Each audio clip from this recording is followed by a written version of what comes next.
Man, all right. I think we're live. Hold on. Yep.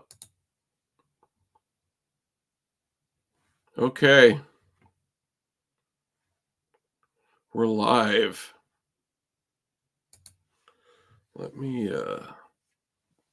We're live with 0 viewers. That is great.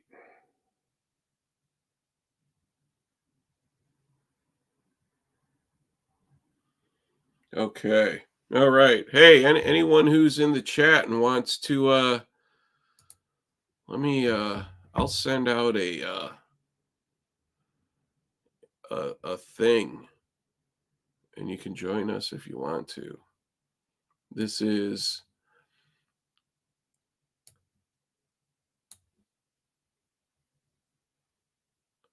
hold on. What are we looking for here? Invite. Yes, I want to invite it. I'm going to copy this and I'm going to paste it in the chat. And if you want to join us on screen, just feel free to jump on. That would be fantastic.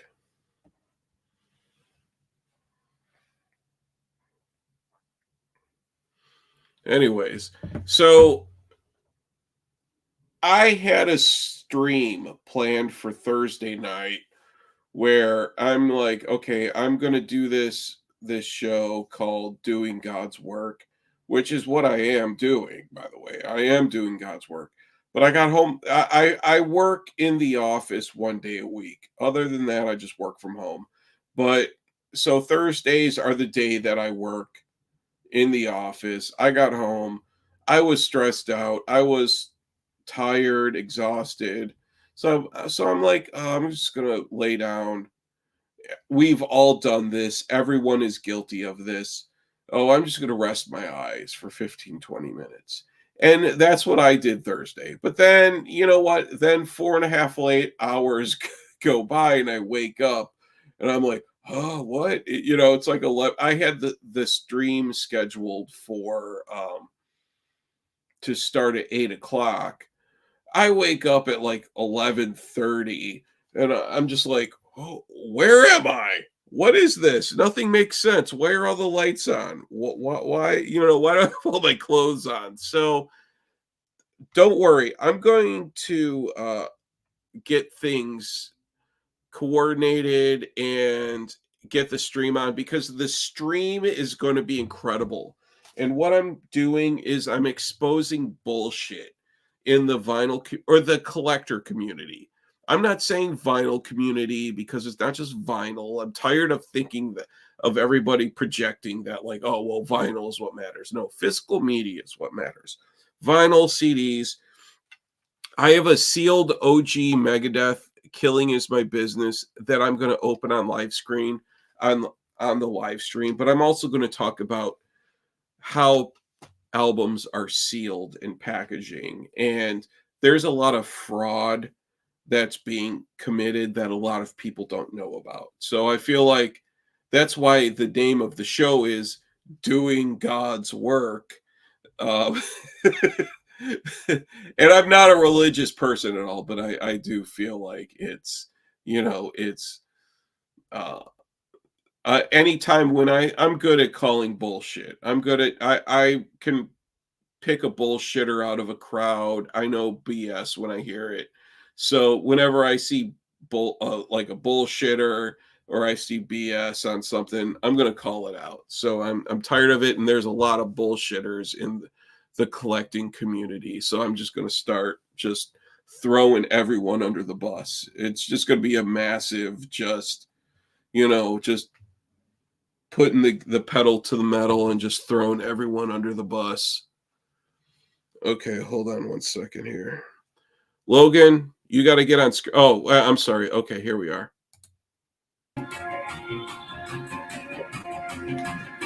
Hey. long time no see, man. Yeah? What are you playing? Oh, shit. Yeah, I turned that up. My bad. No, I liked it. Was that Zombie? Yeah. Yeah, that's good stuff. That's Fuck good yeah, stuff. man. Yeah. I found this today at a record store for $1. Oh, that is a Fucking New find. Orleans record store, surface to air. That's Because no sweet. one, I've got a couple finds from today which could potentially help your argument. I'm curious, like, what are we ranting about? Because I got some dollar CDs that I found. You know what, dude? Well, I was ranting about. I was supposed to do my stream Thursday, but I ended up sleeping all night. But where I'm going to expose the bullshit going on in the collector community of sealed albums, because there's so much fraud and so much bullshit with, like, oh, this is sealed, so it's worth 5,000% more than something. No, oh, it's shrink wrapped, so this means something or other. No, I mean, and I'm going to go deep into it because, I mean, we've talked before. I know manufacturing, I know materials, I know machining processes, like, so I'm going to go deep in on what this whole sealed means, and but yeah, so anyways, that's what I was venting about. But yeah, dude, seriously. Oh, it's gonna be a blast. So much fun. Let's do it. The vinyl bubble has burst. It's exploded. It's done. When I do my stream, the whole vinyl community will be turned upside down. And after death to vinyl. No, not death to vinyl, death to bullshitters. Because there's so many bullshitters out there. There really are. I mean, or like bullshitters who are flippers and they'll get a record, and then Discogs pricing is another thing that I'm going to totally throw under the bus about the whole Discogs, scaling, how the pricing is scaled. It's bullshit. I really hate what the vinyl community has become. That's why I like CDs. Here's an initial question, right? So where within the music community, where do you separate like the vinyl community versus just like the average music community, like the heavy metal community within the vinyl community? Because there's a difference, right? Like, I would not consider myself like a part of the vinyl specific community because, well, it's okay. So I think I talk too much where it's too much about like metal music and about like what's going on in the scene or what I want to talk about within other, older historical aspects of it versus like keeping up with or actually talking about processes of vinyl. Yeah, there are different segments of the collecting community, and I just think of it all as physical media. But the vinyl collectors, it's weird because there's an audiophile community where they just like shit that sounds good on their system. And they listen to a lot of jazz and, classical and crap like that. There are a lot of people who, I mean, collectors, it's so difficult because I'm kind of like the type where I like both formats, but I'm not also the type of person who believes that I need an OG first press to sleep at night. But Discogs pricing is making because the record stores, like Noble Records in Matthews, North Carolina, the way that they price shit is they use this median Discogs scale. But it's sort of like lying by omission, or what they gleefully ignore is that there's always this scammer on the high end of the pricing scale, where there's the rational pricing scale of, what's localized for North America. But then there's always someone in Uzbekistan or Slovakia or something on the very high end of the scale that's pricing something for twice the amount of what it would go for in North America. So then what they do is like they average it. Well, it's convenient to average, so including the price. You won't ship your product overseas, but you're more than willing to use the fraudulent, most likely fraudulent, uh, asking price that they're asking for overseas, and say like, well, this is the average, this is what it's going for, because that's what they do, is they average what the median is of Discogs. But there's always that, and I am convinced, I have been mail ordering physical media for decades, and there are these mysterious, sellers on Discogs in Uzbekistan and Slovakia and places like that. I have never once bought anything from anywhere like that, and I don't know anyone who has. But it's easy to create a fraudulent account. And I really do. I really believe that there is so much fraud going on with Discogs.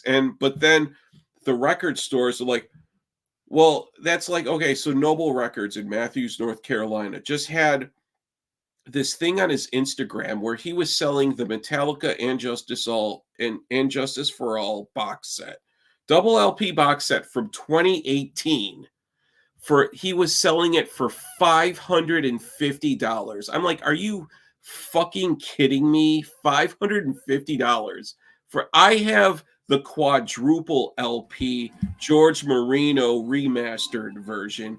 He was selling it for $550. He's like, well, that's the median of what they go for, blah, blah, blah. And it's because, it's so convenient that there's that unverified seller in, again, the Eastern Bloc, selling it for twice the amount. So now you're and the shipping. You're also including the shipping in with how you're calculating the price. It's total bullshit. Is that the Cure that you have going? Or I can't hear. What is that? Oh, it's a zombie. I can turn it down. Oh, okay. Yeah. Yeah. There we go. No, yeah. Yeah, Marty's here and he's with me. Yeah, the whole Discogs. It's you know what? A lot of record store owners, there are ones who are legit and they want to sell product, and then there are ones who get everything in and they gouge what they pay for it, and then they try to mark it up as much as possible. There's so much greed. And this idea that, this is a colored variant, so it's worth $50 more than black vinyl. Fuck that. I hate to see that. For years that I have been collecting physical media for probably about 30 years. I hate to see how it's become this marketplace, and that there's this whole economy like, this is shrink wrapped. It really is 20% more. Anyways, but like Tyler's mentioning Zion's Gate, which I've been to Zion's Gate in Seattle, and that's honestly, it's the same thing. It's single LPs about $30. Oh, it's ridiculous. If it's used and they know what it is, it's like definitely 40. But they do it because they can. Like, they're not going to put these prices out. You know if what? They're not selling actual media. People are buying these records at these prices. They need to stop doing it. They're not going to stop doing it.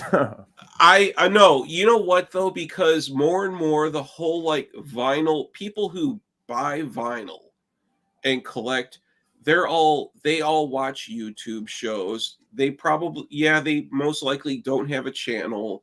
They don't, do all that.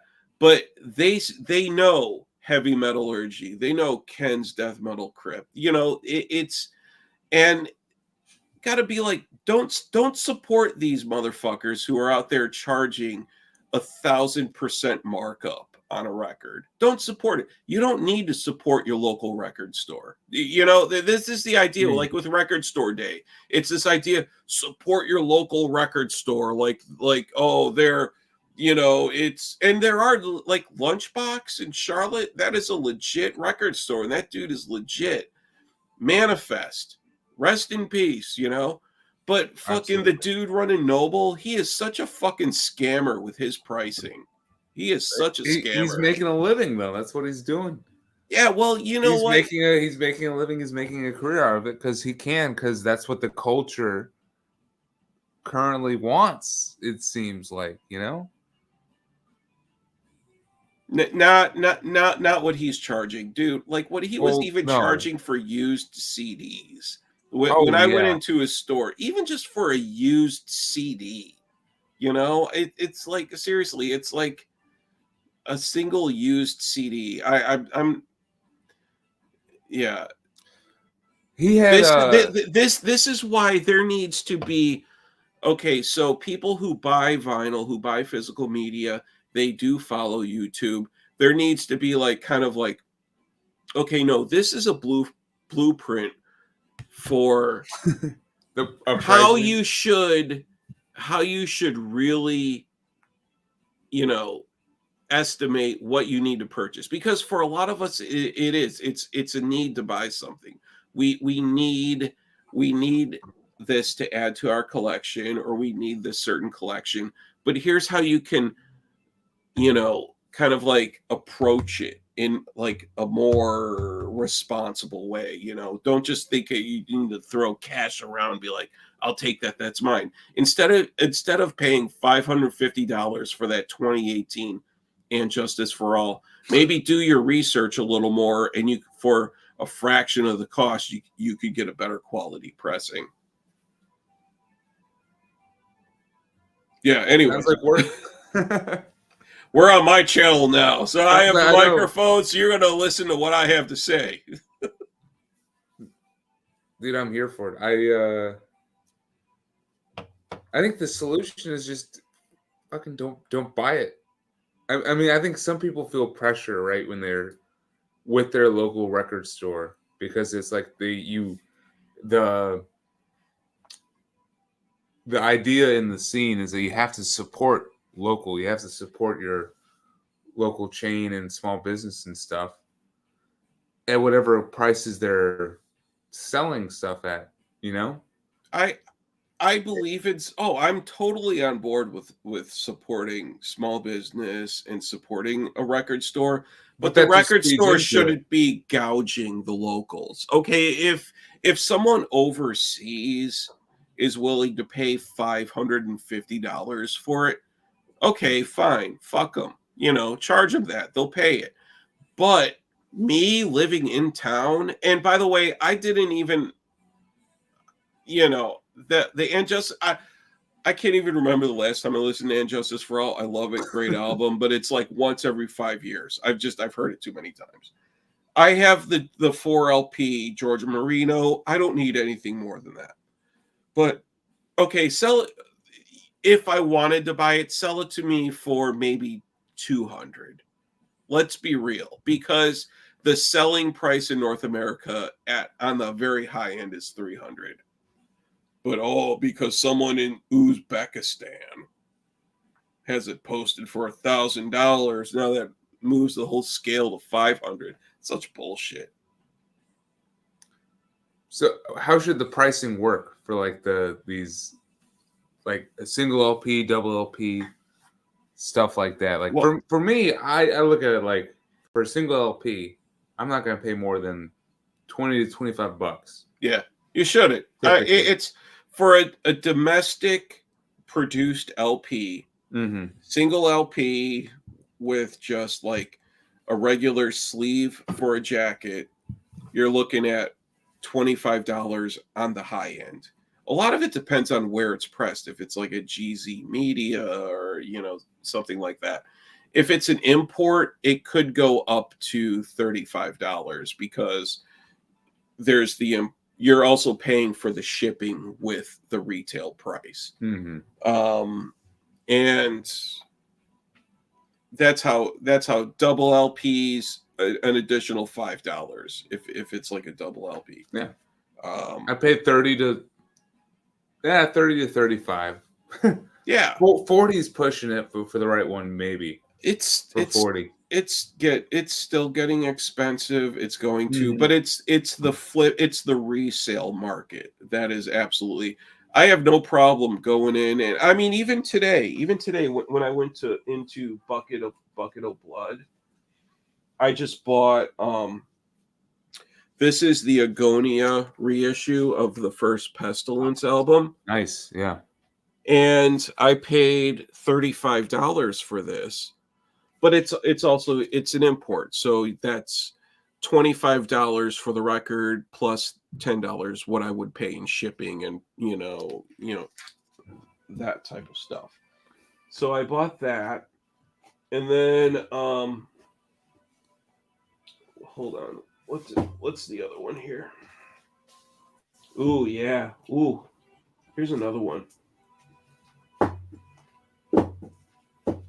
I was really excited to see that they just reissued this. And this is Carnage Dark Recollections. Earache just released this.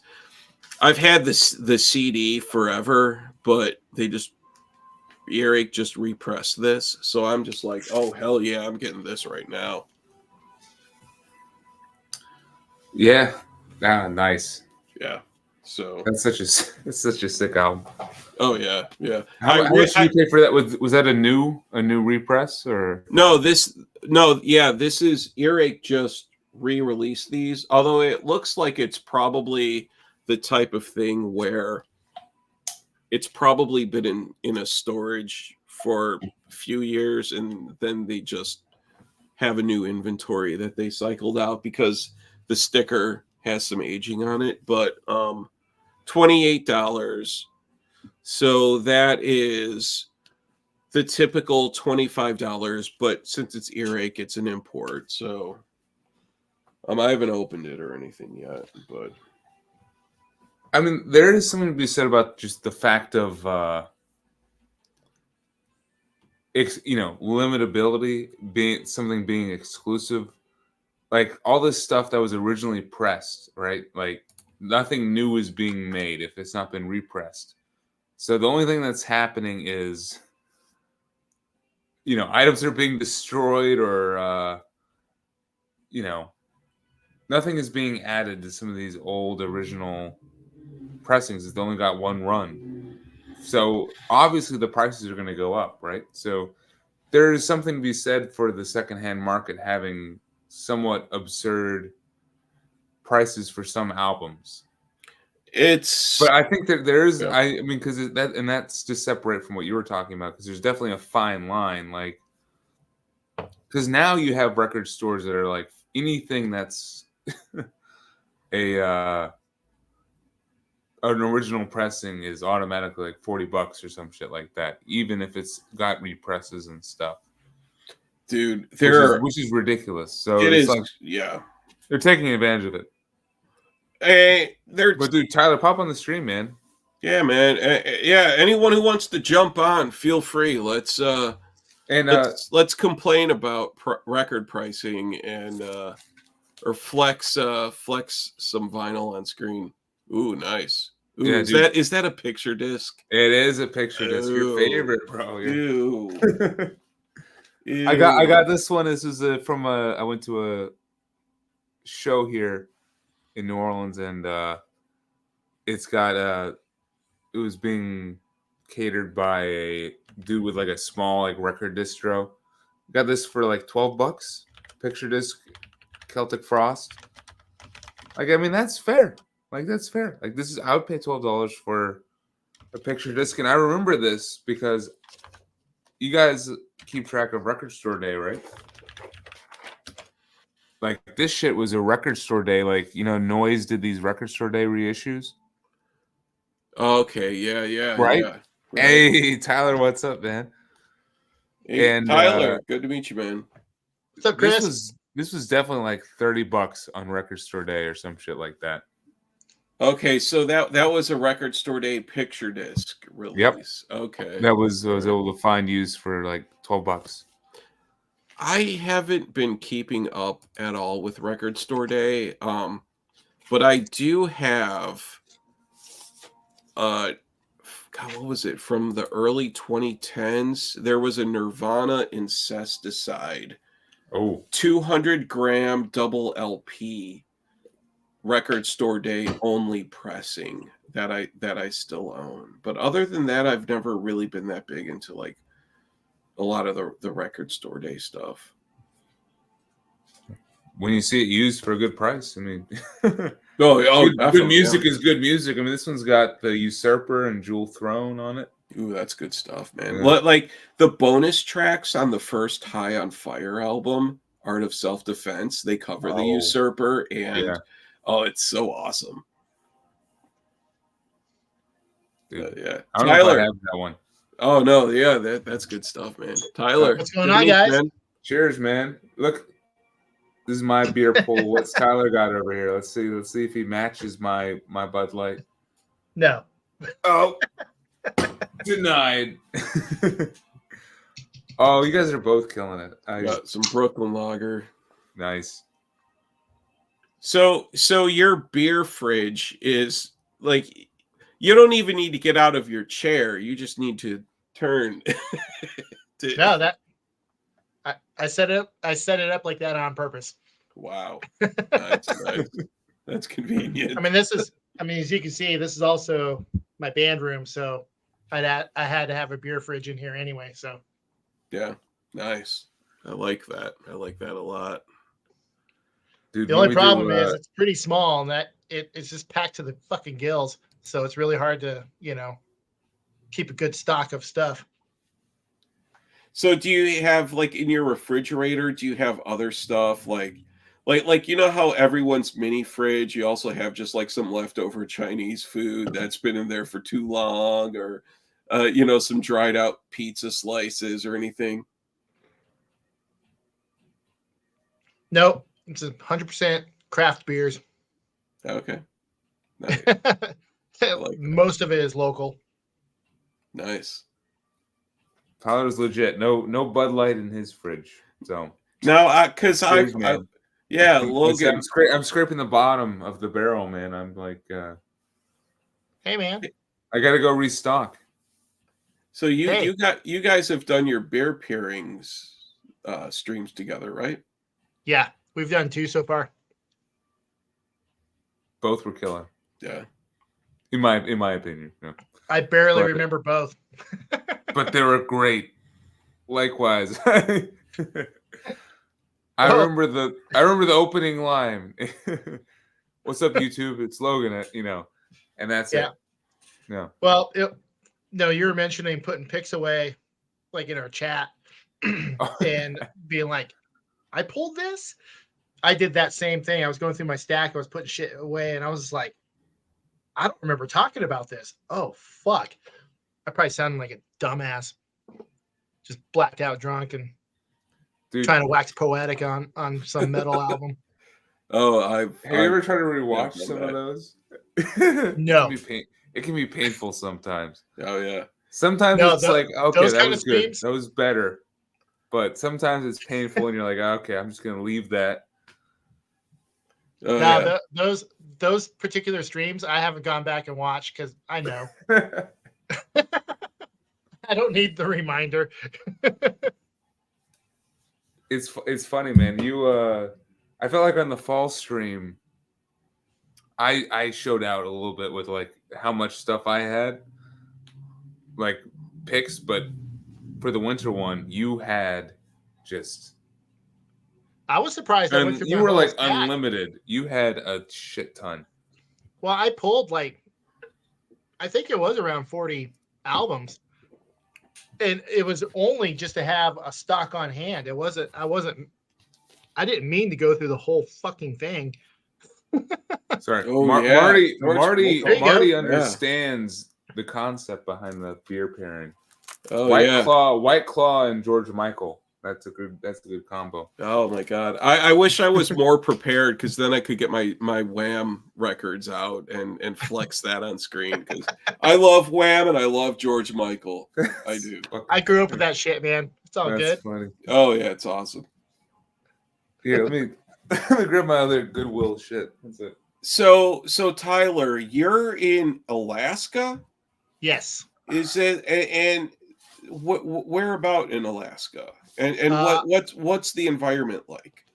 I'm in a town called Palmer, Alaska, and that's a little farm town about 45 miles north of Anchorage.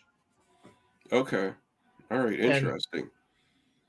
I'm just surrounded by mountains and farmland, basically. At my job, I work with a couple cartographers, and so I see a lot of their maps that they do, and North America. They've been making a lot of maps of North America and the terrain and all of that, and that whole area. It just, if you were to look at it by population, there's like nothing there. So yeah, I think right now for the state of Alaska, we're total for the state. I think we're like 700,000 now. Yeah, for the entire state. Nice. So it's probably pretty quiet. Like you don't have street racing going on or anything. Well, it depends on where you live. Like Yeah. Anchorage is the big city. That's where the majority of the people live. There's like 400,000 people that live there. Yeah. So the majority of the population's in one spot. And yeah, I moved from Anchorage for a reason, because I hated the people. Yeah, I live in Chicago, and my lease is up in March, so I'm debating what to do. I kind of would like to be kind of more somewhere out there. Are you in Chicago proper, or are you in one of the little suburbs? I am in proper, but yeah. No, my old bandmates in Rubizal both live down there. They live outside of Chicago. Oh yeah, okay, yeah. I'm in Logan Square, so it's nice, but it's also very expensive, and I'm tired of paying the luxury fee. So where are you thinking about? Like still out in Illinois, just not in Chicago, or because you have to go to the office, right? Deep in I don't need to go into the office. I go in once a week by choice, but I'm thinking about deep in the suburbs.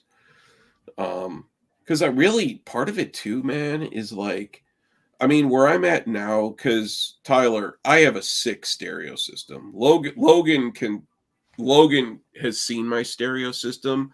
My shit's sick, dude. I mean, my amp, my everything I have is awesome. And but you have neighbors that bitch about it, right? Well, for a while, the neighbor upstairs didn't bitch for a while, but then he started doing this passive aggressive bullshit. Stomping the floor. Oh yeah, exactly. And I told him, but then I told him, I was like, hey man, if it's ever too loud, let me know. He's like, you're cool, bro, you're cool. But then the next day it's fucking stomping around bullshit.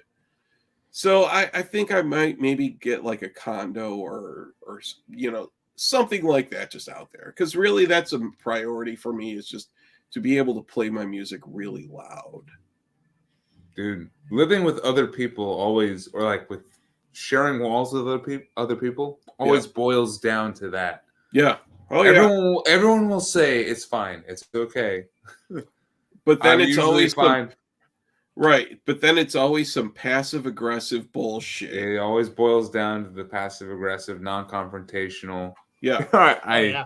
You annoy the shit out of me. So, Logan, what's your living arrangement like in New Orleans? I got a house, man. I bought a house. Yeah. Oh, okay. I'm down here. My girlfriend and I it's not like a giant house. It's like a two bedroom, one bath, but like still, I got one of the bedrooms on this side. It's my space, dude. Yeah, and the walls are thick enough. Like this is like the full jam cave. Like this is what I've wanted for the longest time. And honestly, the outdoor area is great too. We actually have like a backyard as well, and there's like a nice big shed to do. I enjoy brewing and making mead and wine as well. Surprise! So that's going to be a like a jam room and like wine making, beer making space as well. So, and it shouldn't take too much to like convert it to like a temperature controlled spot, but yeah, when we were thinking about moving down here, we looked at apartments, but in like group living with sharing walls. But because of that, it always sucks to. You're just trying to just be comfortable and do what you would normally do, and then like you get the overly polite passive aggressive bullshit. Because I think you came over to my apartment once, right? Yeah. Oh, I could tell your place was not like a party type of No. Yeah. And it was so funny, dude. When I first moved in there, it was within the first week or two. This lady who was the person below me came up and just literally, she knocked on my door. I opened up. I'm like, hey, what's up? And she's not even looking at me. She's like just looking out into space. And she's like, the banging, the noise, the everything. It's too much. It's too much. And then she just walks away. She didn't even make eye contact with me. Yeah. She just was ranting into the universe. Well, all right, my bad. I'm sorry. Your stereo system, you had those PA monitors set up, so that probably didn't help matters. Did he? He had full size PAs on stands. TV shit, yeah, dude, that's what they were. They were fucking PVs, man. We went over there. They were PVs. I mean, this is like stadium type of. I probably played through those at a fucking gig. Oh yeah, absolutely. You easily could. And that's I still have them. They're just and that's what his home stereo system was. Yeah, I got lucky. My wife and I we bought a house. Like I have my own house here in Palmer, and for what it was 2017 when we bought the house, so the market was like pretty low. So I wouldn't be able to afford this house now with current market prices, but yeah, that was the deciding factor was we had rented out here previously, and then we had to move back into Anchorage, do the apartment shit, and then we weren't living in the best part of town kind of thing, and we had someone actually fire like a shotgun at our apartment because they I live in Chicago. That's nothing. Yeah, I was like that's like passe for you, bro. But no, for us. But what it was is the apartment I was living in. There's an apartment building that was across the parking lot, and it was some dudes that were trying to send a message to some fucking wannabe drug dealer, gangster guy living in an apartment across the way, and they fucking hit the wrong place. That's literally what it was. But after that, I was like, I got to figure some shit out. So I inquired with some real estate people, and my credit just happened to be good enough to qualify for a home loan and actually get a grant, a down payment grant. And so we looked at places in Anchorage, but for what I got here, I mean, this is a 3-bedroom, 1-bath, Alaska split levels, they call it, house. And New Orleans is similar with the split. Yeah. But the same price I paid for this in Anchorage, the best we would have gotten would have been an apartment style condo. And it's I'm not going to own a fucking block of an apartment building and still share walls with dickhead neighbors. Fuck that. Yeah, seriously, something really important to me is just to be able to play my music loud. It really is loud, and where I can smoke up and at 1 a.m. just play my music loud, and that's what matters most to me. It's probably not the most mature. How old are you, Chris? I respect it, man. I'll be my birthday is in February. I'll be 48. Oh shit, you're old. Yeah. You're older than me. I just turned 45. Okay, all right, yeah, dude. I'm very Gen X, very Gen X, and I'm also very single and very childless. I don't have any children, so Same, bro. I got 3 cats and a dog. yeah, yeah, That's man. what I got. Yeah, a lot of us. Yeah, Logan is one of the younger guys, but Rick and Brian, a lot of us were all dudes in our 40s, and I don't know, like Logan, because Logan and I, we met in Charlotte at that one. Remember that? I don't even remember the name of that bar, dude. It was off of North Davidson, right? Was that Noda? Was that it was Noda? Name of the and the dude was wearing like a metal shirt, and I was like, it was this really lame bar, but it was. Dude, I was wearing my horrendous shirt. Actually, I remember I was wearing my horrendous shirt. No, you were wearing a shirt because you had like obituary on it. Like I think it was like a Fest shirt or something. Oh shit, I have no idea. And I was like, no shit, dude, you're fucking. Let's talk about metal, and then fucking we ended up going to like shows and stuff. So that was cool. Yeah, dude, probably one of the cooler like just local metal buddies like to actually meet. Like honestly, whenever I end up in like a local metal scene, it always already feels very cliquish, right? Like there's already like the established, like, oh, that's with this band and this group, and that's with this band and this group, and then I'm like, okay, I'll just come to shows, and that's fine. But it was cool to run into Chris and actually have a dude to like hang out with and fucking talk metal and not be like a part of because I don't band people who are all like they work in like being tattoo artists or bartenders and stuff. Right, yeah, like with body piercings and shit.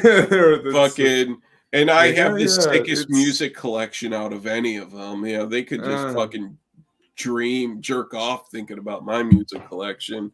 But I mean, they have to be into your music, though. That's why I found a lot of the. So, for instance, here in Alaska. Yeah, dude. I'm. What's the scene in Alaska? I want to know. There is no scene. I believe that. I'll say it.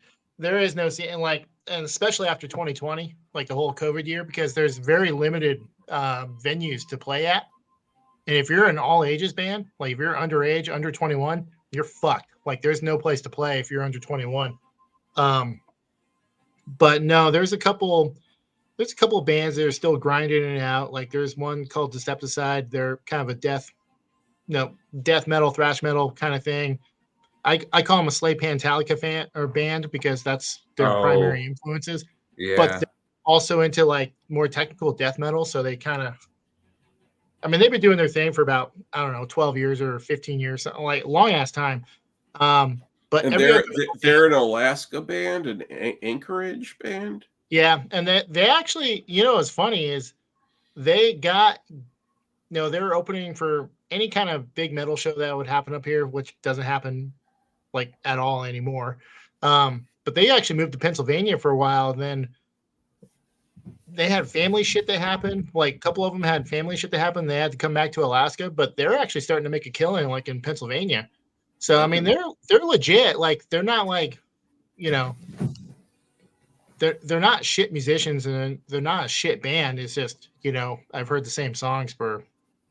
Yeah, right. If it's your one local band. Yeah, and then any other metal band that's up here that plays out, they're all genty. They're all into metalcore. Like Alaska's behind the times on a lot of shit.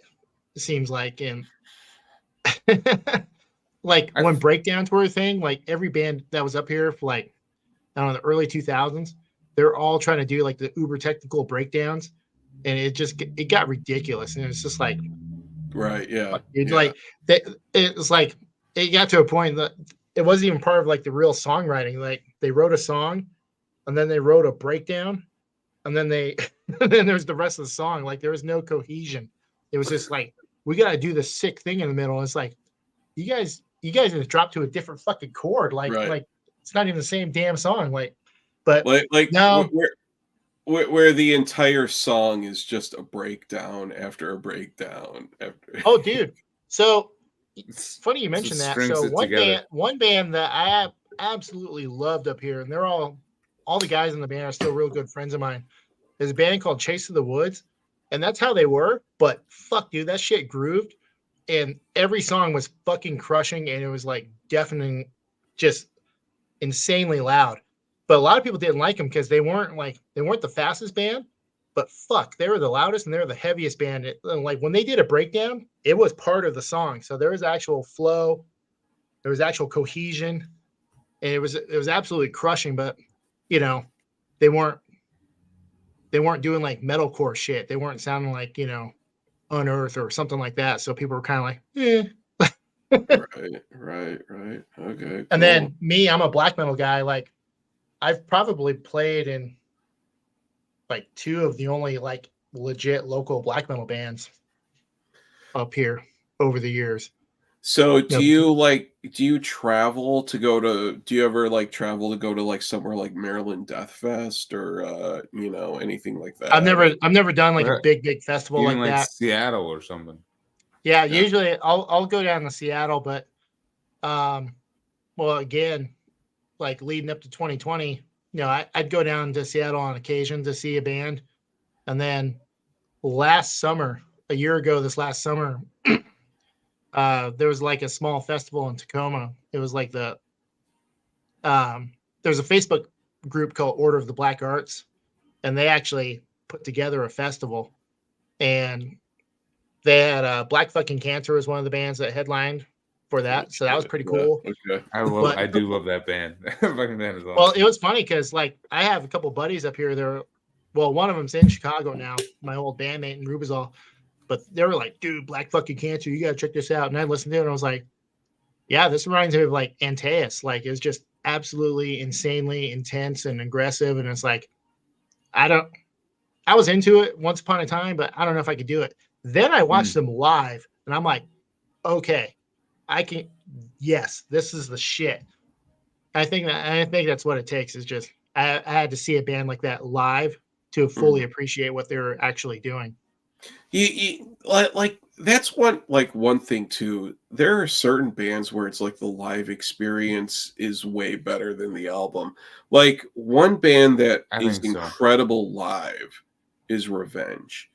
Most people who have listened to Revenge, just the albums, are like, oh, I hate it, I can't stand it, blah blah blah. It's just noise.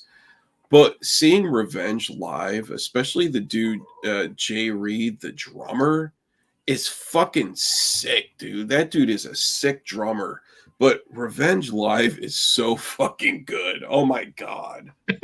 I mean, they really are. I mean, I have all of Revenge albums.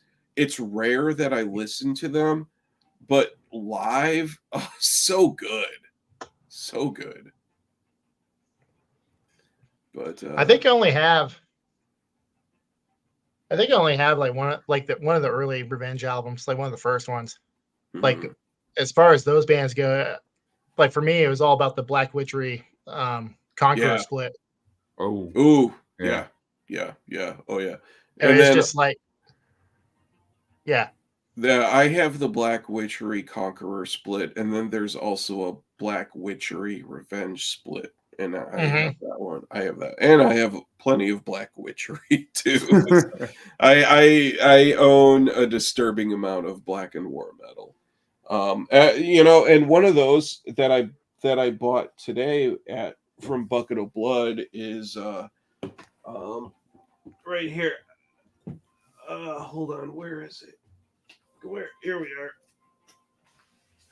are. Caveman Cult. Yeah, I saw you pull that out on Logan's stream. Yeah, that's just some straightforward bludgeoning. Yeah. No bullshit. Good stuff. Definitely good stuff. Oh yeah. I'm gonna go grab a beer real fast.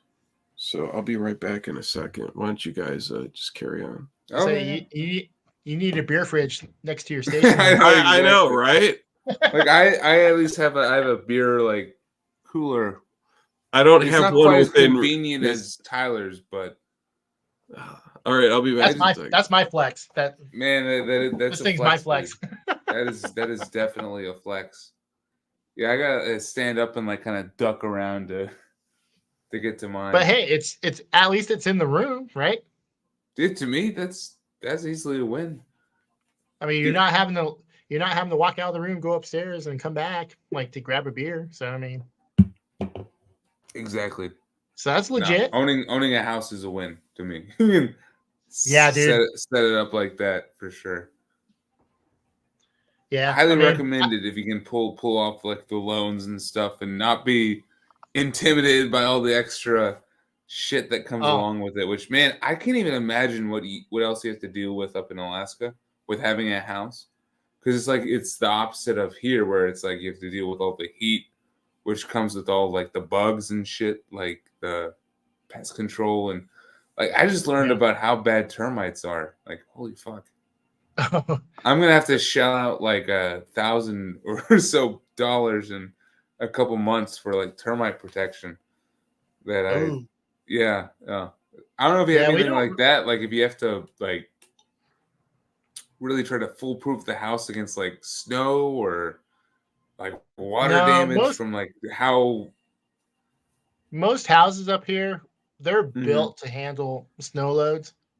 Like everything's pitched roof. Like there's a certain pitch on the roof, so when the snow gets to be a certain level, it just sloughs off. Rather than just sit and just compact and put weight, on the trusses and everything. Diminish it. No, probably the biggest pest problem we have here would be mice. Bear? Yeah. Well, mice, shrews, like because they live outside and then they're like, oh shit, it's cold and like we need to come in. But luckily I have three cats and a dog, so they're not too keen on trying to, like, we haven't had a mouse problem here at this house, but my buddy who just has a dog, like he's got a mouse infestation right now at his house. Shit. Like he's killed 3 or 4. Like my dog actually killed one at his house. She's a mouser, but he's getting ready to go back out of town for for a few months for work, and he's like, yeah, I'm getting an exterminator. I'm just fucking bombing the house and I'm mouse proofing it. Like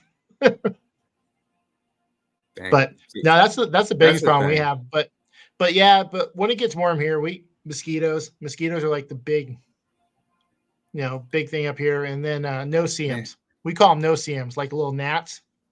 Like little biting, like little black flies, little biting black flies.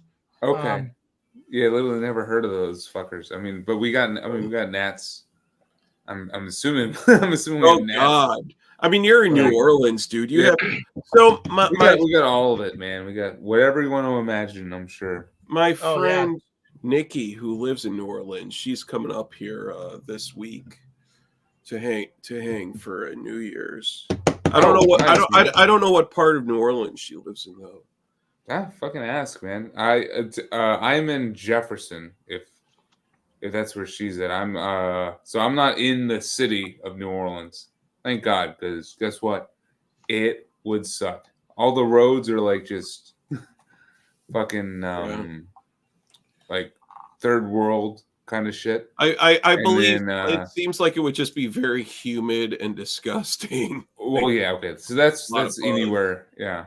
Definitely humid and disgusting. I mean, hell, it was once again, it was fucking like 72 degrees today. Like and it's supposed to be like in this maybe like high 60s on Christmas, which I prefer my Christmas to be a little bit lower than that. I'd rather it to be like, in the 50s, in the 40s, in the 30s and stuff. If I can help it, like, at the very least. I mean, it was like probably not as cold as where you're at, but actually, it was like a little bit of a warm spell, but we're getting like back up into around 30 or so, and there's like wet snow and more snow coming, like record-setting year already. Yeah. So that should be fun driving to the parents' house tomorrow. I like so Tyler, do you have snow chains on your do you drive a truck that has like 3 axles with chains on the wheels or anything? No, I just drive like a little front wheel drive Kia, but we're allowed to have studded tires. Oh, nice. That's nice. it. Not It's many. the studs. I Yeah. didn't know that wasn't a thing in like other northern states. Like studs aren't allowed in like other northern states, and I'm like, that's fucking weird. But yeah, studded tires are the thing up here, so that's what Nice. we have. Steel Chains, tires. man. Chains are awesome, dude. But chains are it's rare that they're legal anywhere because they do some serious damage to Well, I think that's the thing with studded tires is just, you know, they do wear down pavement or concrete and whatever, but I mean, You our gotta roads are have shit like up here. that much ice and shit. right. Yeah, and like our roads are, I mean, our roads aren't great up here. They don't use actually like, for instance, like one of the best roads I ever rode on. I won't say driven on because I wasn't driving at that point, but like we were going over to my grandparents' house in Post Falls, Idaho, and like we were going over some pass from like Oregon or whatever. And it was like, I mean, shit, it was like brand new asphalt. And they're like, oh yeah, they laid these roads down like 25 years ago, and it was like recycled tires or some shit, like the concrete mix or the asphalt mix Oh, that they use.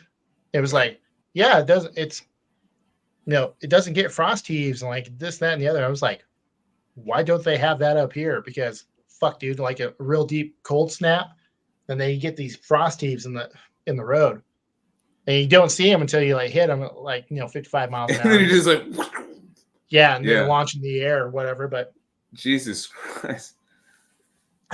So we get those down here, but for the opposite reasons, because of the heat and the swelling and the Yes. so moisture. shit actually sinks. Like, Yeah, no, yeah.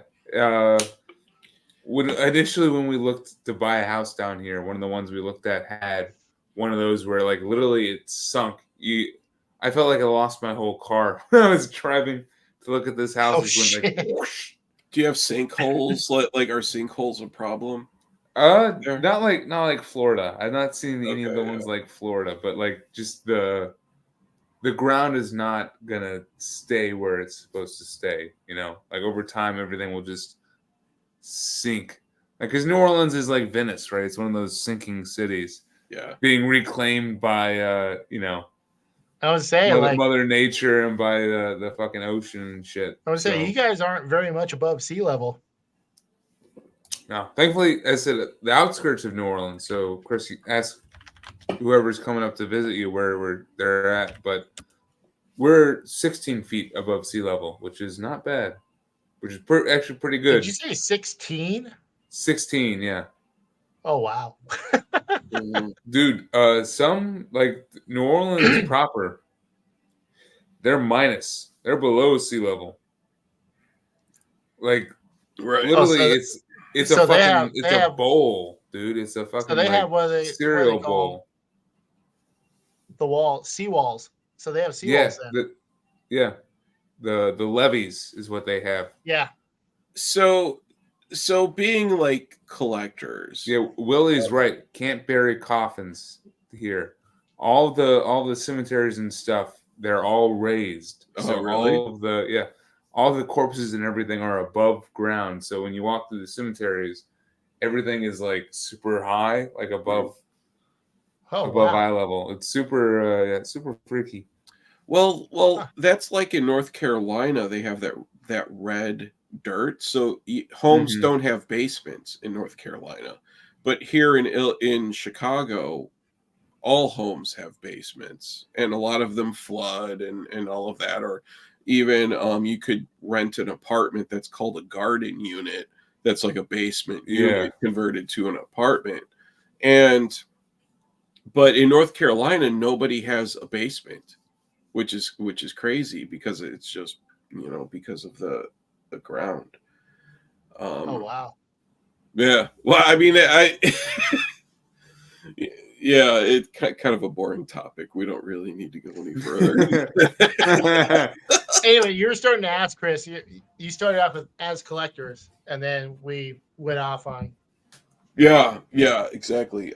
As collectors, where was I going with that?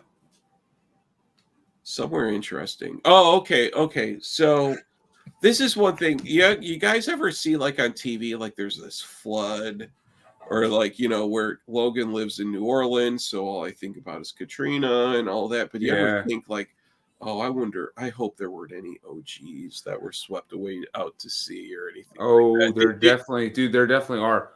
I'll tell you. Today, I went to a record store here, and there were a bunch of like '80s records where it was just the record in like some random sleeve, no actual like slipcase LP So they were or anything. salvaged. They were salvaged. Oh for my sure. god! And it was all like these '80s, like I'm sure. Well, Alan's probably already heard of all of them, but like someone else would be creaming their pants over these, but they're all like, no actual sleeves or anything. Oh wow! For like the old Hellion, and I'm trying to think of.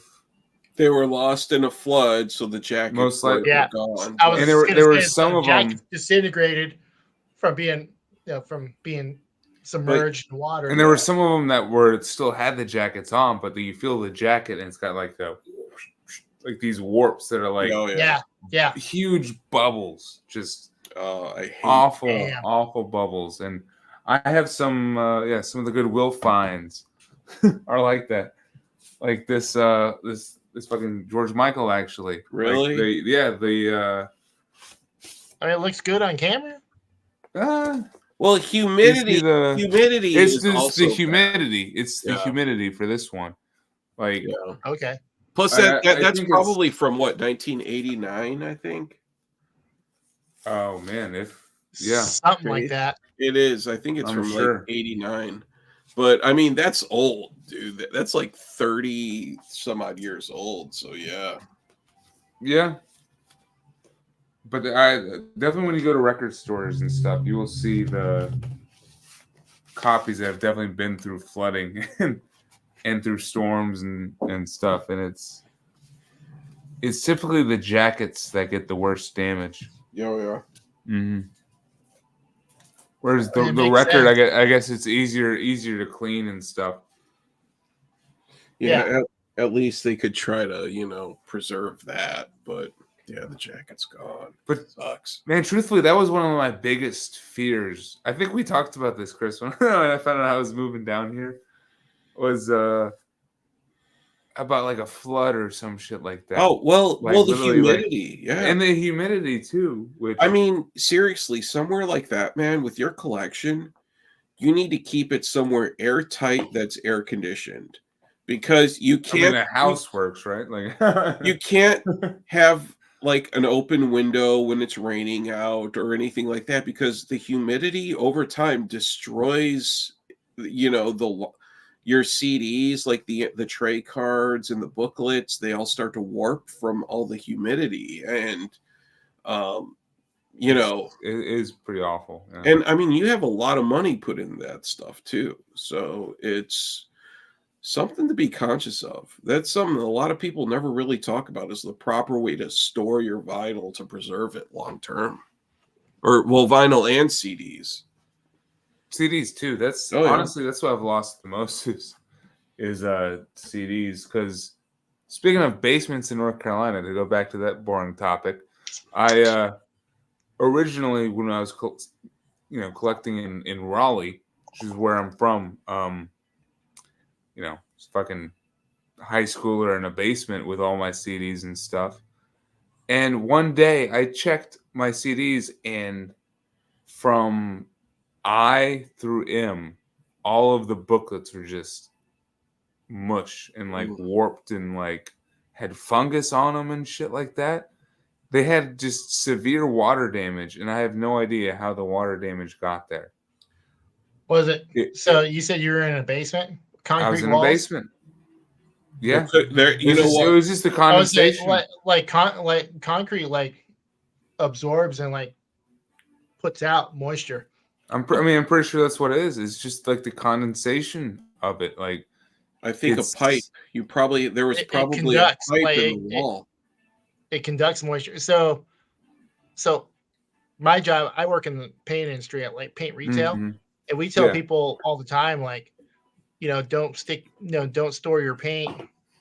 No, up here in Alaska, don't store your paint like directly on concrete floors because your paint will freeze because it conducts cold and it can, and same Man. deal. Like in the summertime, like you get moisture that comes up through the concrete. Right. Been one of the biggest losses of my record collecting so far. Back in high school, I probably lost like a good I mean I still have them all, but like a good 50 to 75 CDs to this just fucking awful like mold and fungus and just water damage. Like all of a sudden I just looked down and all of it was Mildew. just mildewed out. Hasn't happened since, but it's constant paranoia for me. Right here, one sec. Yeah, that's why like with CDs for years, I keep my CDs and like I buy the the jackets you can put them in with the cover. I mean, it's like that shit's all worth money. And when you have as much money tied up in it as I do, obviously, and other people, it's like take care of that shit. Dude, you already see it, right? Oh yeah. Look at that shit. Dude, look at how bad. This is the worst one, and I love this album. This is one of my favorite albums, and like you can't even you can hardly pull the booklet out. Like, look at that shit. Oh, it's got that fungus on it. You can see the mold down it. I mean, yeah. God, I have a couple albums that are like that, but not because of mold and stuff. It's because something happened to them, like spilled beer on it, or my old apartment. I had an old cat that actually pissed on a bunch of my CDs. I had them like down like low enough. Oh my God, that would piss me off so much. Oh, dude, I was Jesus. Actually, Christ. I wasn't so mad about some of the CDs, but I have a lot of retro video games, and like he got some of those, and I was just like, oh. You could probably charge really high end ones for like high cost ones for the Dreamcast, and he got a couple of those, and I was just like, you little fucker, like. So now when I have shelves that are low, I don't put like shit like that on my lowest shelves. Oh, I just, dude, like look at this, like fucking. Dude, that sucks. That's awful. It's that sucks, dude. And goddamn, I have a bunch of Merciful Fate Merciful Fate CDs that are like that too, and God, it sucks. Yeah, like I gotta just rebuy them at this point, honestly. Actually, the one CD that I have it's not exactly that kind of damage, but it was one of those deals. Like I had it out on my coffee table, and like someone dumped like literally a whole ass beer on it. I had an OG press of the Digipack for Battles in the North, Immortal. Yeah. And it's fucked. Like I can't even open the Digipack anymore. Yeah, Digipacks. Oh, dude, that sucks. Digipacks definitely. Oh my God. Yeah, it's. See, I love Digipacks, but I know the inherent risk of having Digipacks. That's Digipack exactly. Yeah.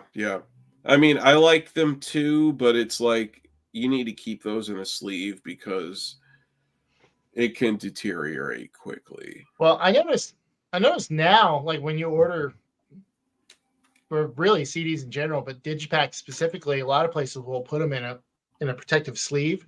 But when I bought that Battles in the North as an import CD back in 1986 or 5 or whatever, it didn't come with that shit. So I was like, man, whatever. I was in high school. I didn't know. But no, like the beer thing happened literally just a few, like literally like the year before I bought this house. It was that kind of thing. And it was like, I mean, I still have it still sitting on my shelf, but it's like, I have much disappointment every time I look at it now. Okay. So, one thing that's even worse is when you go to a used music store and they have a bin of used albums, Oh, but then there's the digipack, but then they put their stickers all over it. Oh, And, yes. and the worst example is here in Chicago, Reckless Records, their used bin. I would say that the used bin for underground metal, it's better than average, but everything is priced according to Discogs, so you're not striking gold at all. It's everything is priced accordingly. But they place these huge fucking stickers on a digipack that you could never pull off clean, so the whole digi is ruined. I hate that.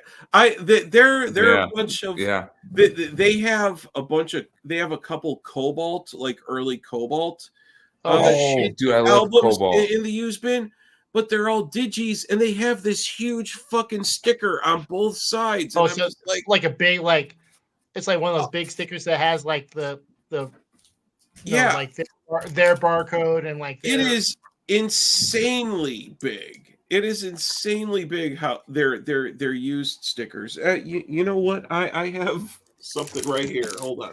Show it off. Here, this is.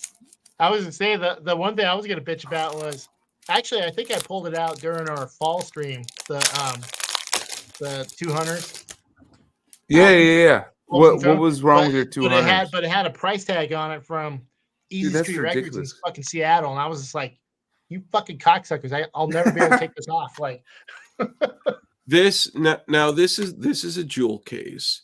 But look at this. So you have this barcode right here. Take it now. It's a jewel case. That is awful. You have you barcode here, but then you have the wraparound one too. What the fuck? This is so unnecessary. But like the Cobalt ones, it was this huge square that took up most of the front of the album. It was almost like intentional. Like, oh god. I think it is. I think it's a way that they can like sort of gatekeep, and we don't want people here reset. Did you have to pay like top dollar for that shit? Oh yeah, everything is well. This one was only $5, but this is underground shit, But like anything that's even like there is a Sinister CD in the used bin for $30, and it's like a repress. It's an early reissue of Cross the Sticks. So not even OG press? No, it's not OG. It's but an ignorant person, someone who doesn't know, wouldn't know the difference. But it's someone who understands how to read what's a first press, second press, all that. Yeah. It's an early reissue of Cross the Sticks, and in the used bin, it's $30 fucking. I mean, Logan, that's crazy. What the fuck? Where's that at? I mean, I actually have a first press of that, but I bought it like that's insane for eons ago. Like fuck that shortly after it came out. And it's a great album too. Oh, dude, I fucking love that album. Yeah, that one's really good. I have now. See, the thing is I got into Sinister late. I did. I will admit, I am a poser. Like when it comes to Sinister, I got into them late. Dare you say? So I bought these. Shit. I hate these jewel cases. The Cosmic Key reissues. Oh, so, the super cases. I hate these jewel cases. Oh, the square, like they're the rounded edges and stuff. Yeah. I have some of those. Yeah, the super jewel cases. The Dawn reissues that they did came in those cases. I have a fucking Paradise Lost album. Shit. I think my copy of Gothic is that. Yeah, like I bought these, and then I also have them on vinyl as well. But I'm just, Sinister's really fucking good. I really like them. It sucks that last year at Threat Fest. This shit, like the rounded edge and like the real thick fucking, and this is the Cosmic Key. Yeah. But I bought these just because the reason why I even bought these is because I got tired of like spinning my fucking OG shit into the ground. Right. Yeah. It's just like a lot of times. I have the original versions of all these, but like I said, I bought a lot of these when they first came out. So I mean, dude, I mean the nicest thing about jewel case is that you can just replace it if you break it. I mean, like it's. But this shit, if it's fucked you up, can't. Exactly, you're fucked. I mean, same with yeah. the issue with the digipack is if anything happens with the goddamn digipack, you're fucked. Yeah, you're just. Well, what are you gonna do? You're just yeah. Just take the CD. I mean, oof. Yeah, That's why the classic is the best. But okay, yeah. So, and you know what I really like, what I really appreciate the most is an album where there's the black inner tray.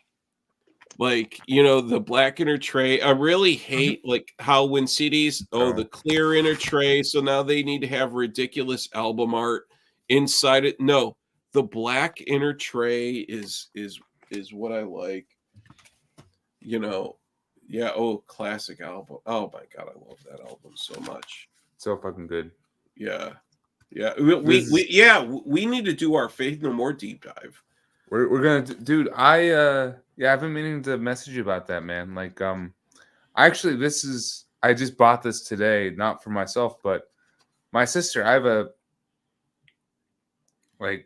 dude, she's 17, 18, I don't know, but she recently just got into Faith No More because of me, not to highlight it, but like, dude.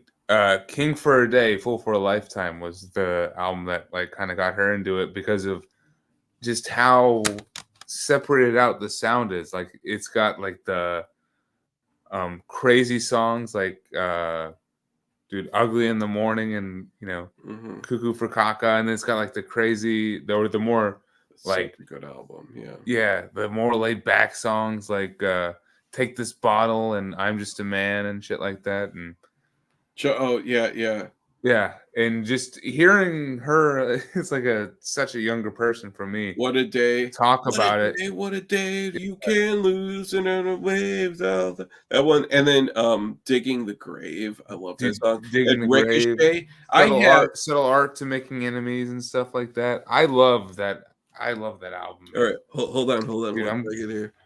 She's getting angel dust, but no, dude. CDs are the best.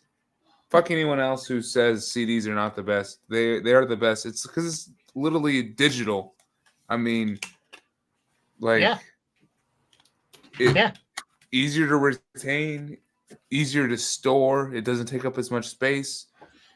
It's cheaper. I mean, like, I don't think people still don't care about CDs as much.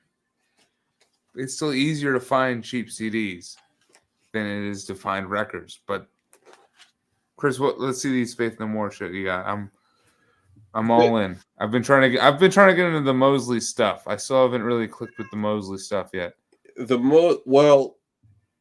Mosley stuff, Introduce Yourself, is a great album, and I would love to hear both of We Care a Lot and Introduce Yourself. I would love to hear those re-recorded with Mike Patton on vocals, because like Mosley, for me there's a point where I just get tired of Mosley's vocals because he's more one-dimensional. He wasn't a good vocalist. He wasn't, and he was trying to do this whole like, yeah, man, he had this like post-punk vibe. I thought he was trying to be like a British, like kind of like that, but also like, yeah, I'm a South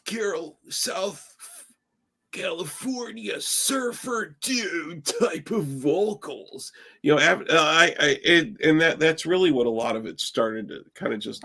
I got so tired of it. Introduce Yourself is great. There are some very good songs on this one.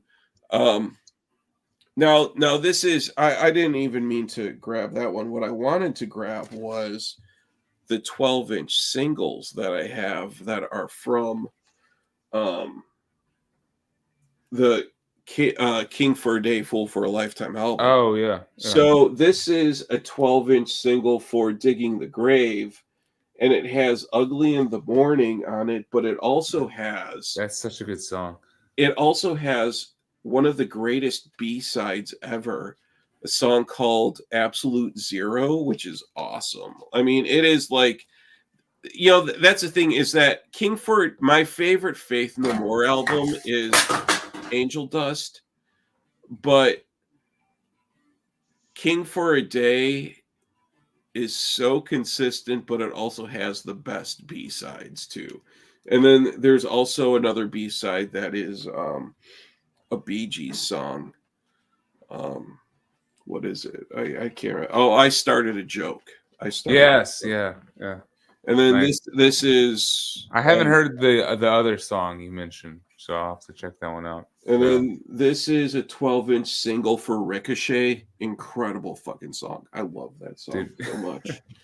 And then this is a 12-inch single for Ann's Song, which is from the Mosley era, which is a great song from Introduce Yourself. And yeah, I mean, I have a bunch more. I love Faith No More. Absolutely love Faith No More.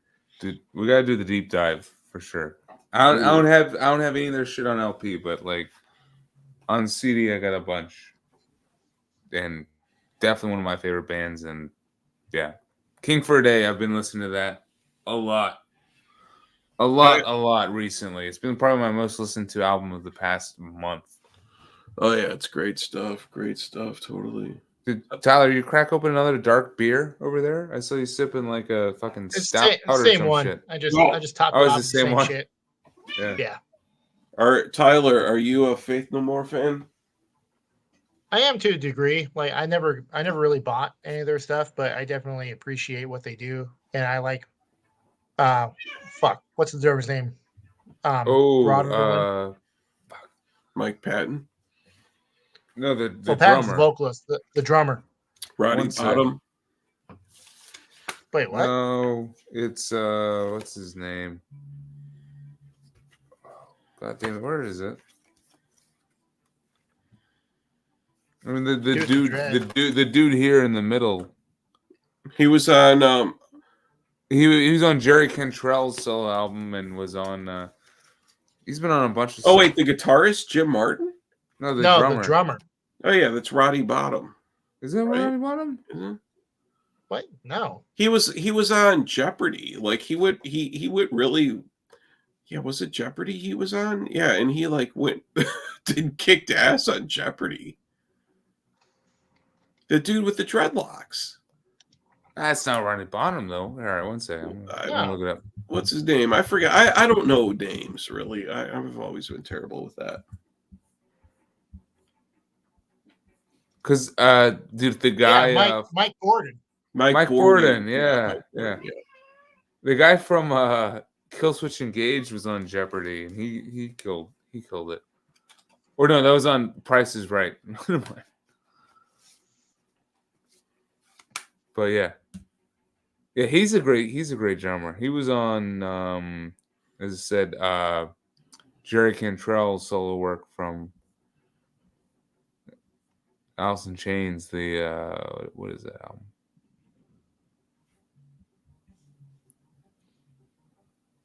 Yeah. I can't remember.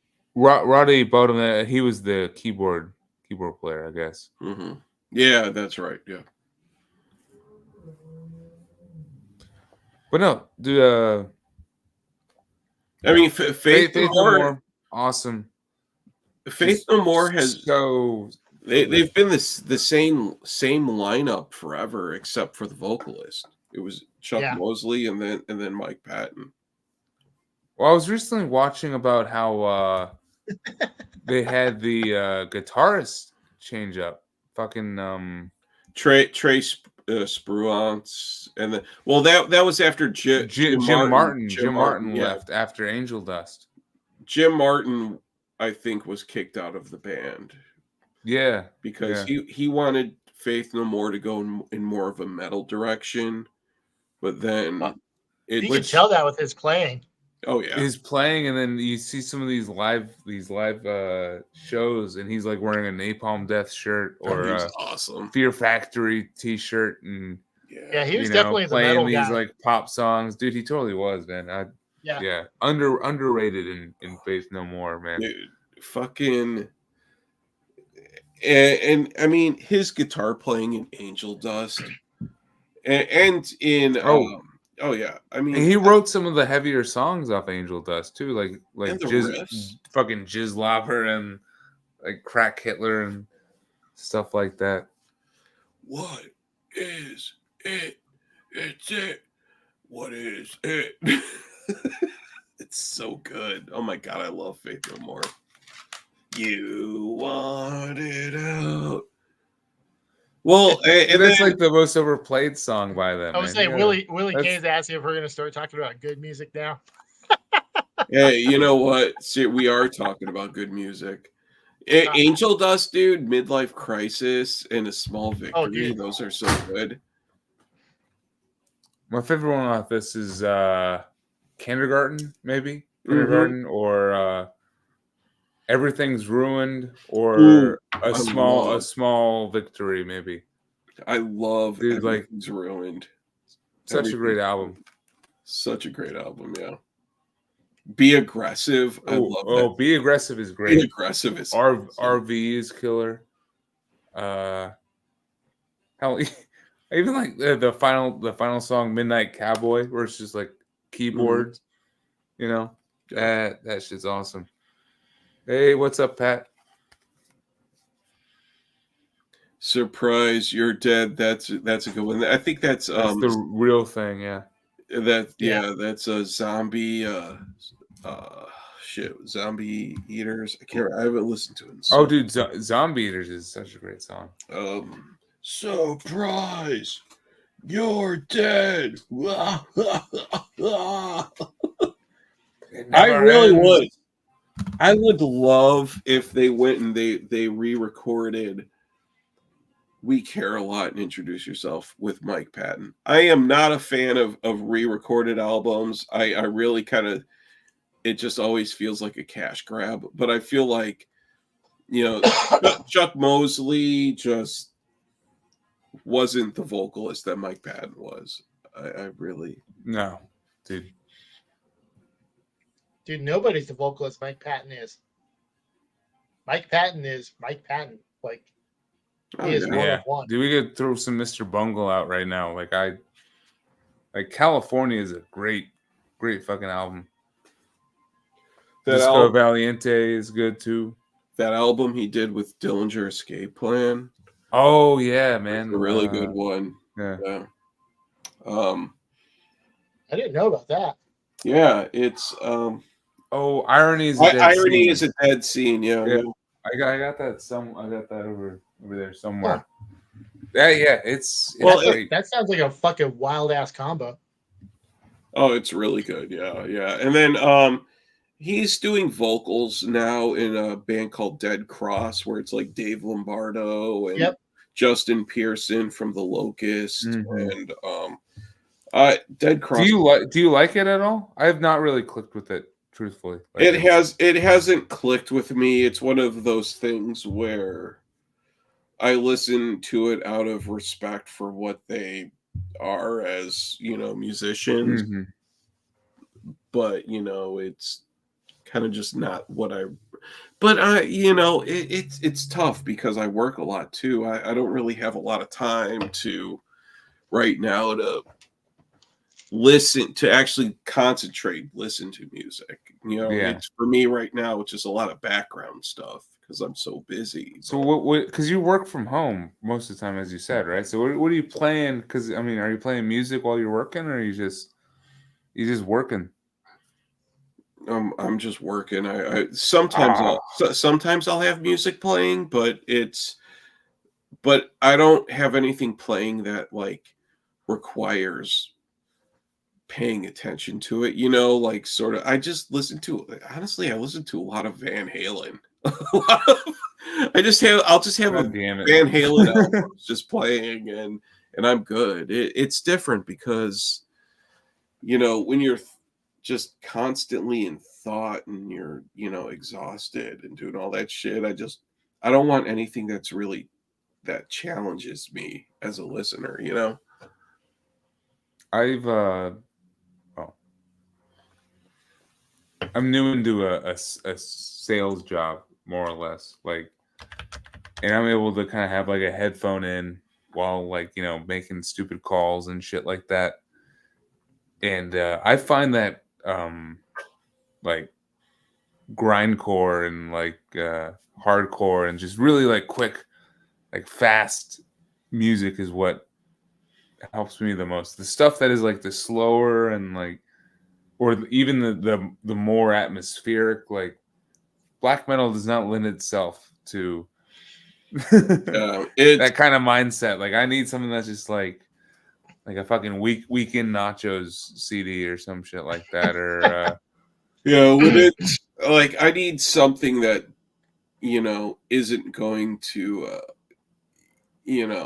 be distracting. Well, I can't. I mean, yes, I do listen to raw, screamy grindcore while I'm working, but sometimes it's just depends like, on the amount of focus that I need on work. here's my recent relapse order. Kind of, this Ooh, is it. Like awesome. boom, like that. Nice. That one right there. Yeah. Yeah.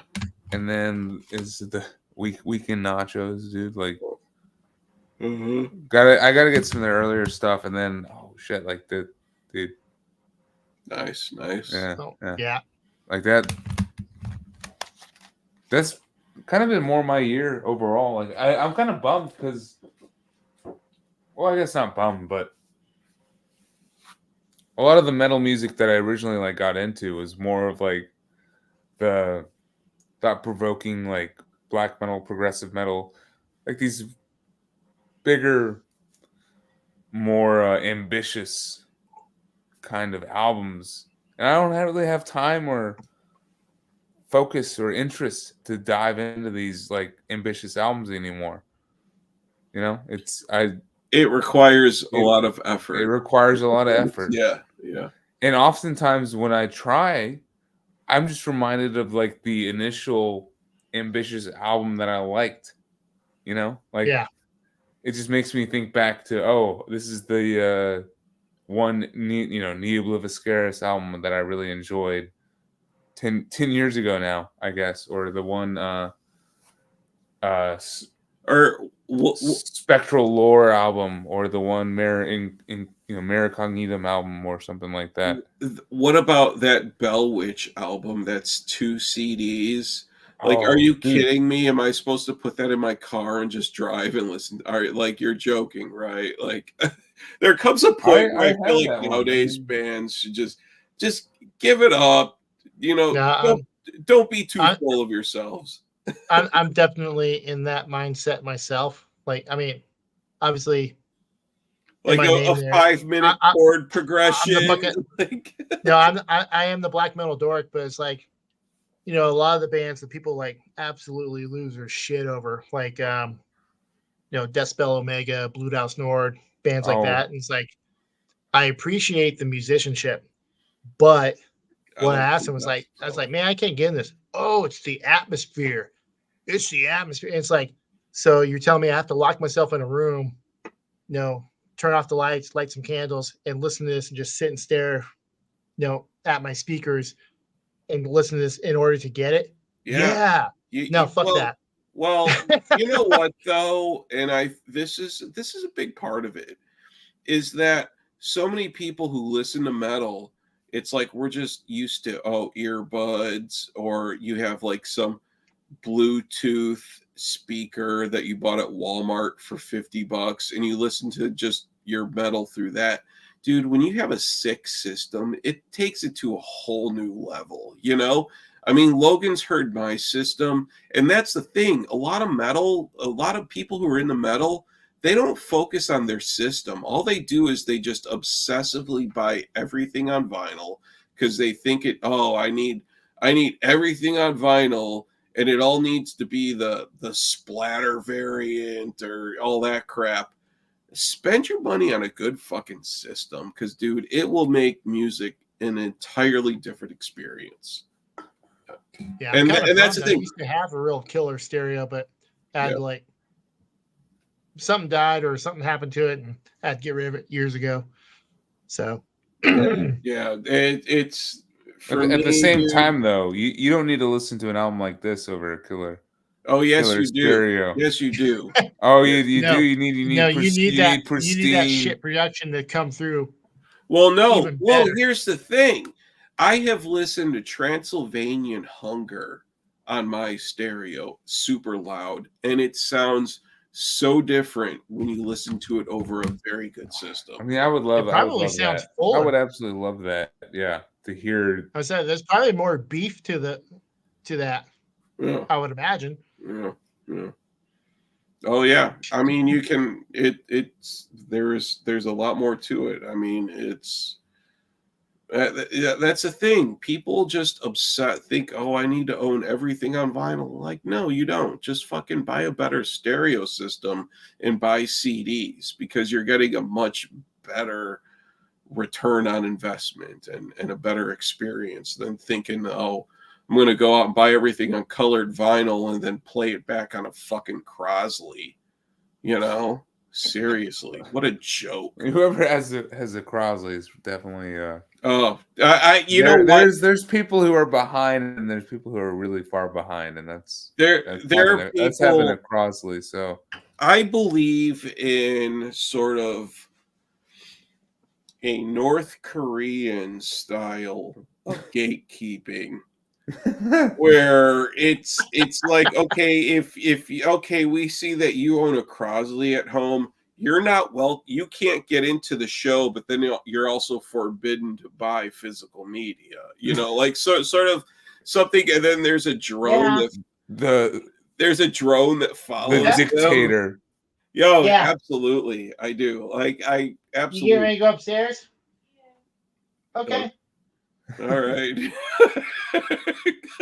I'll wrap up here in a few. I just got invited onto a stream. All right. Tell them we say hi. Okay. But Dude, no. Tyler, I did that same thing like earlier. Like, she's like, "What are you doing? Why aren't you? Why aren't you coming right. in Good night, honey. Sleep tight. Like, it's just one more basically- stream. It's fine. It's just another stream. Like, it's only one more hour. 4 So, hours yeah. later. Oh yeah. So going back to what I was saying before about how I believe in like a North Korean style of gatekeeping, or where there are just too many, like, just like, oh, I of just weak, lame fucking people, and that's where I feel like there should be sort of this like iron cross gatekeeping where we shut down your YouTube stream because you don't have the physical media in hand to talk about it. But then there should be sort of like a LinkedIn where you have your profile and all the sick bands, and then you need to explain what it is about all these sick bands that you appreciate, and then we discuss whether or not you're qualified to have a YouTube channel. And Fucking Bacho over here. Jesus Christ. I know. You're like, No, what do you bring? What do you bring for us? Like, I know. I mean, like, I don't really know what my do. accent was, but like, I feel like metal gatekeeping, it needs to be like a round table discussion, like where we have the round table and then we talk about, it's, we're the ones who determine, what can and cannot be discussed. And I really do. I truly believe that.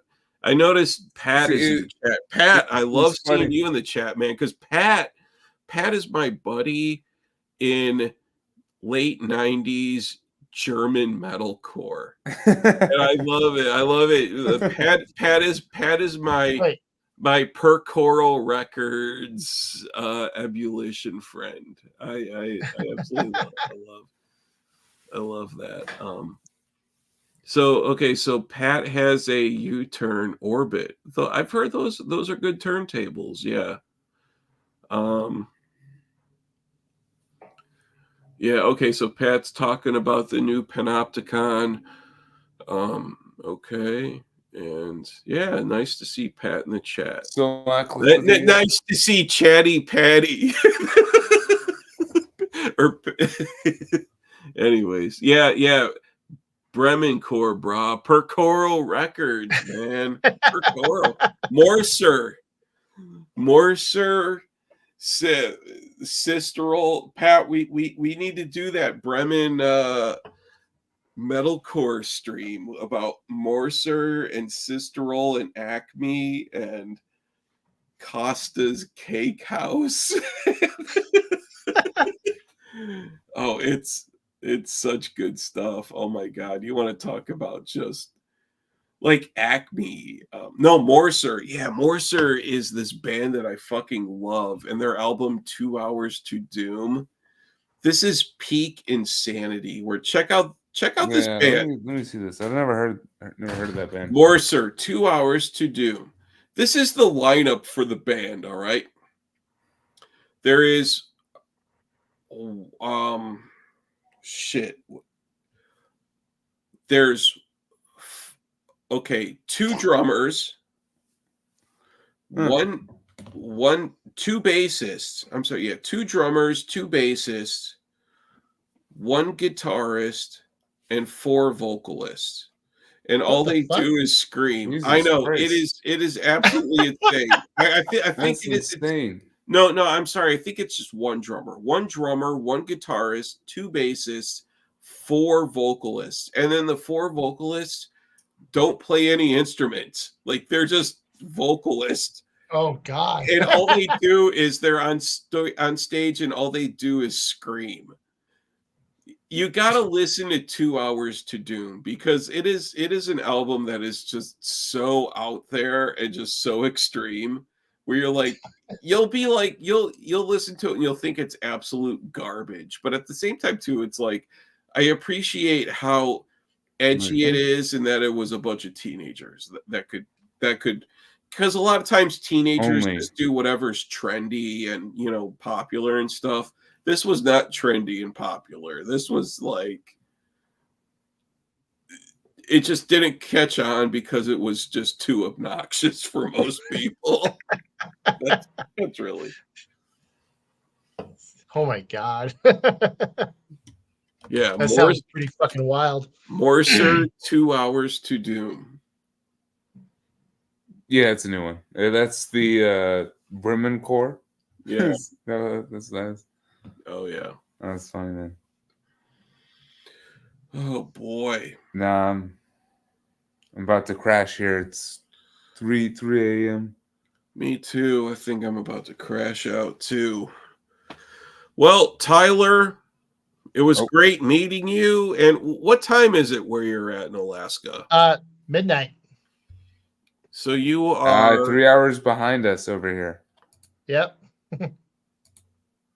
It's midnight. Okay, so you're on the same time with Vancouver and stuff, right? I mean, yeah, we're on Alaska Standard Time, is what it is. It's our own time zone. Yeah. All right. Well, dude, Chris, it's good hanging out with you, man. More videos of you talking shit, man. Yeah, I will bring it back. More videos of like the my doing God's work live stream. I will not do that. Let this not be the end. No, yeah, I will absolutely doing God's work. That I'm going to be doing that this week. The night I was supposed to do it, I fell asleep and I just slept through all night. But I will be doing that. But yeah, definitely more trash talking because I'm ready to throw people under the bus. I'm ready to fucking just throw names under the bus and call out bullshit where I see it and all of that. So Yeah, I'm doing God's work. That's the name of my show, Doing God's Work. All right. I'll talk to you guys later. Have a good night. Tyler, cheers. All right, Chris, Logan, later, guys. Peace. See ya.